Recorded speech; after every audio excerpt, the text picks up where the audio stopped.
Hi guys, and welcome to the electric car I have been wanting to drive for a long time. Of course, this is the Škoda Enyaq IV, the fully electric vehicle from Škoda. Before we get on with the full review of this Škoda Enyaq, please do consider subscribing to my channel. That would help me out a lot. 98% of you are just watching and not hitting that subscribe button, so please do hit it. Thank you very much. So guys, what do we have here? This is the Škoda Enyaq 80 with the suit black leather interior package. This car has a lot of the options and it is priced with the options at 61,000 euros. It's a bit much, to be honest, but I'm gonna talk about the price later. Let's take a quick look on the outside and I'll tell you what I think of it. Let's just stop the car. Yeah, stop.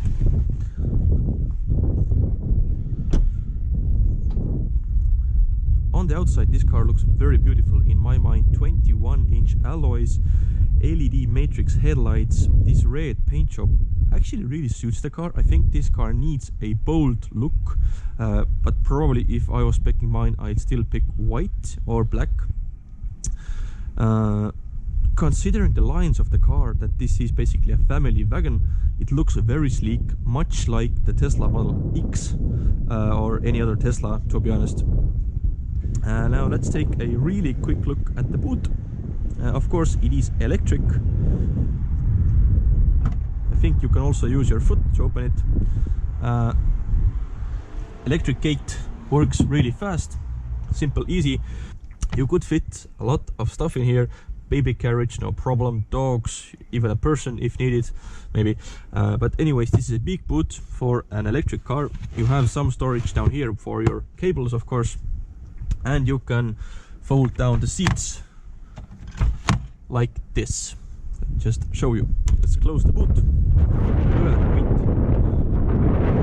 The wind is just atrocious. Anyway, you can fold down the seats like this, so you don't get a fully flat loading bed, but it's really good. It's really good, and you could carry a lot of stuff in this car.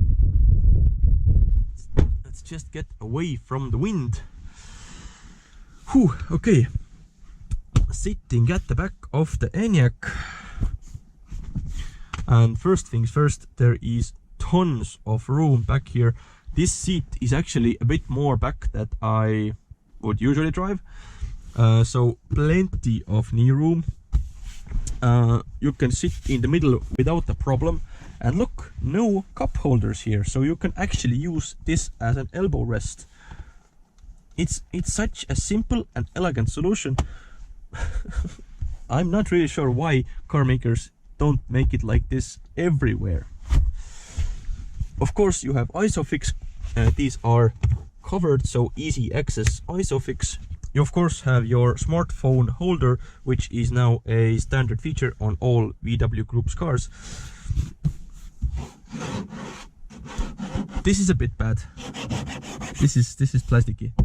This is too much plastic, to be honest. Now, before we go any further, I'm gonna say it. This is the electric car I would buy if I was in the market for a family car, practical, nice to look at, nice to drive, electric car. And to be honest, I probably buy this car, and I mean a electric car, rather than going for a brand new Golf, a brand new Tiguan, a brand new Kodiaq, or whatever you want to say it. I would probably go for a brand new electric car rather than a brand new regular petrol powered Volkswagen Group cars. Would I buy a hybrid? Maybe, but the range in this car is getting so good, the charging network is getting up everywhere, so I'd probably buy this car. But that said, I do wish they added some better materials around the car. So sitting at the front, I will quickly show you what the key looks like. The wind even will blow the door closed. Anyway, this is the key, a regular Volkswagen Group Škoda key. Very nice, very usable. Let's just keep it in my pocket. Shut up. Before we go any further, let's quickly talk about the tech stuff, and then we'll take it for a drive. The screen here is 13-inch. This is the upgraded version. It also has navigation, which I probably wouldn't spec if it was my buy. But the 13-inch screen, it's so good. It's much more snappier. It's so responsive than the Volkswagen screen. I'm not sure how Volkswagen screws up their screens so bad and allows a cheaper version of the same car to be. That's so much better. You can have, of course, Apple Carplay if you want, Waze, Spotify. You can make phone calls. Everything is so easy. Everything is just at your fingertips. Adjusting the temperature, better than the ID.4. The ID.4 has a button down here for your climate control, and it's so easy to mix these buttons up with the volume knob or the volume slider, so to say, because the volume slider is here. You see, you can use this as buttons either side, or you can slide it. It's that much better because you can rest your hand here and you can tap it here. You can use the screen basically one-handed, just resting your hand here. It's just a nice thing to use. Heated seats, one press for heated seats. Come on, Seat and Volkswagen, why don't you make it like this? This is that much better. And of course you have all the settings just like an iPad. Home, you can see your driving data from your vehicle. Everything works so well. I'm really amazed how much better this is than the Volkswagen ID.4s. So driving the Škoda Enyaq. Let's switch to my Apple Carplay. This is the system I like to use while driving. I like to have Waze and Spotify just at my fingertips. As I mentioned before, this is the most powerful version you can get. This, of course, is the Enyaq IV80, which means this car has a 82 kilowatt-hour battery, 150 kilowatts of power, and a range of more than 500 kilometers.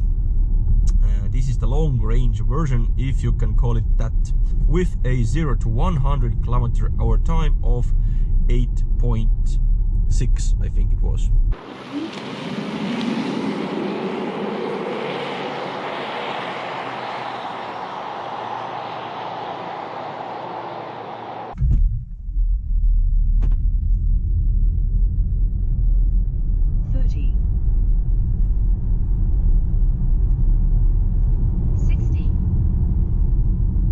Plenty fast, to be honest. For a car like this, you don't want these cars to be Tesla fast, really. You don't use that much power. You just don't. With this car, it's cruising, and well, it does it oh so well. In the real world, plenty of range. Let's be honest, you'll buy this car if you have a home charger. If you don't have a home charger, or not even a plan to add a home charger in the near future, I'd suggest to wait before you buy a electric car. These cars are meant to be used as plug-in appliances. You get home, you plug it in just as your phone during the nighttime. It charges up, you can go to work, you have like 80% of your battery, which will give you 350 kilometers of range. Plenty enough. Of course, yes, you can use some of the fast chargers, they are popping up everywhere, but I wouldn't buy a electric car if I didn't have a home charging availability in my apartment or house or wherever, really. Would I buy a RS version in the near future? Well, to be honest, if you add all the specs and get the most powerful version, the prices are going to get very close to the Teslas, 60,000–70,000 euros, and then I would probably look at a Tesla. Just to make things clear, Teslas are very good, but they also are expensive, and if you want a size like this, a Model X is what you want. or an S if you want a sedan, but the cheaper version, Model 3, just isn't going to cut it. What about driving feel, driving capabilities? Well, I haven't taken this to the racetrack, but I can immediately tell the steering weight is a bit harder than regular Skodas for some reason. Even in the most lightest setting, it's actually really firm. I do like how this car handles. It's sort of predictable, and yet it's somehow very comfortable as well. It deals with bumps with ease, no problems there. Even in the sportiest setting, I really can't tell if it's it's sporty or not. To be honest, I probably skip with the dynamic chassis control, you know, dampers and stuff like that. Just get the regular suspension. It's probably more worth it, because you'll, you know, save some cash, and I really cannot tell the difference. I can really understand why you need the DCC in a Golf R, Golf GTI, or even a Volkswagen Passat, because there the sporty setting really is sporty. But this car, I'm guessing it weighs so much that it really doesn't make sense. And the comfort setting, well, it's comfortable either way, so why just add it? It feels kind of pointless to me, to be honest. Considering other options, it has quite a lot of them, to be honest. What would I get? Definitely the safety kit, blind spot monitoring, adaptive cruise control. I think some of it is as standard, some of it is not, but you do need all of it, to be honest. Lane assist is like a generation, I don't know, 10 with this car. It's always on, and it doesn't intrude as much as it did before. You can really just turn it on and leave it on, and it will not really bother you. Now, the biggest thing you have to choose while buying this Škoda Enyaq is what interior you want, and it's really confusing. They all start with L. I think it was loft, lounge, lodge, and then you have suit and eco suit. Suit means leather, full leather. If you want a eco suit, you will get a brown leather. That will be the polar bear friendly version. This is the suit with the full black and brown stitching. It's a very nice combo, but I do wish they had it black headlining. Apart from the most basic version, these are all, of course, optional extras. Expect to pay around 1,000 euros for each of them. The eco suit is a bit more expensive, like 2,000 euros close to, but anyways, you do want it because they make the car that much better. And just think of it as buying Alcantara seats or leather seats. It's just as the same. Of course, all of the versions have heated seats. If you want, you can have them in the back as well. You don't have cooled seats, unfortunately, but you can get massaging seats if you pay extra. If I spec'd out my Enyaq, to be honest, I got the 60 version. I got the 62 kilowatt hour version. I spec'd it up with white on the outside, eco suit brown leather on the interior, some of the tech stuff, and it came out 47,000 euros. Consider in the government grant, which you probably are gonna get. In Estonia, it used to be 5,000 euros before they all filled up, but there will be more coming soon, hopefully. So expect to get, you know, a 5,000 euro grant from the government for buying a electric car. And this is where the things get really interesting, because it would be really stupid to buy a petrol powered car if you got the grant. It really would, because let's do some non-interesting math for you guys. Just hear me out. If you buy a 45,000 euro Škoda Enyaq, you get 5,000 euro back from the government immediately, so it's 40,000 euros. And then, considering in the fact that during a period of 5 years, which for me, let's say I'll drive roughly 90 to 100,000 kilometers in the car, probably, I will pay, considering that, well, I'll be driving a normal car, which will use like, you know, 7, 9, 8 liters per 100 kilometers. Speed camera reported ahead. Thank you. But let's say I drive normally with my regular car, not a fully, you know, eco diesel or a big supercar. Let's just go slap down in the middle. 8 liters. I will use 10,000 euros roughly, considering the fact that the price of the petrol will stay the same. The same money when charging up this car for 5 years is 2,000 euros. 8,000 euros is saved when buying this car and running it on full electricity. And you also save another 2,000 euros for maintenance. Škoda actually did the math. As a yearly service package, you will, probably use 40 euros per month. With this car, it's 7 euros per month. So in the time frame of 5 years, there's another 2,000 euros saved. So your 40,000 euro car immediately basically becomes a 30,000 euro car. 30,000 euros for a car like this. You're gonna lease it anyway, so it's a monthly payment, so it doesn't matter that it's more expensive in the first place, but you're gonna pay less per monthly due to the fact that it's just so cheap to run. It's just a no-brainer. If you have a home charger, electric car is the way to go, and this is the way to go. Not a 70,000-90,000 euro Tesla or a BMW or whatever electric car. Basically a 40,000 euro Škoda electric car, it's just a no-brainer for me. And by the way, I haven't even talked about how quiet this thing is. It really is a stupidly quiet car. Road noise is minimal, even with these 21-inch alloys. What more do you need? Really?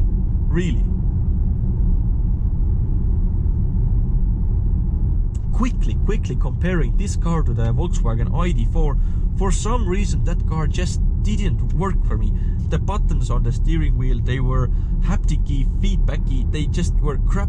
The infotainment works so much better here. It's bigger, it's clearer, it's nicer. If anything, it's even quieter on the inside. It's bigger on the outside. Camera reported ahead. Yeah, shut up. It's bigger, it's less expensive, it's less out there if you get smaller wheels. This is the perfect choice. And it's actually good to drive, really it is. It's plenty fast as well. So the end result is that if you go to a Škoda dealership and buy a petrol-powered Enyaq today, you're a stupid person. You really are, because this is the way to go. It's so quiet. It's relaxing. If the road surface is good, it's almost like you're driving a S-Class. It's just so nice in here. I really like this car. And I think that's a good note to end this video. Thank you guys for watching. Please do subscribe, like, comment, let me know what you think. And yeah, there will be new videos coming soon. Bye bye.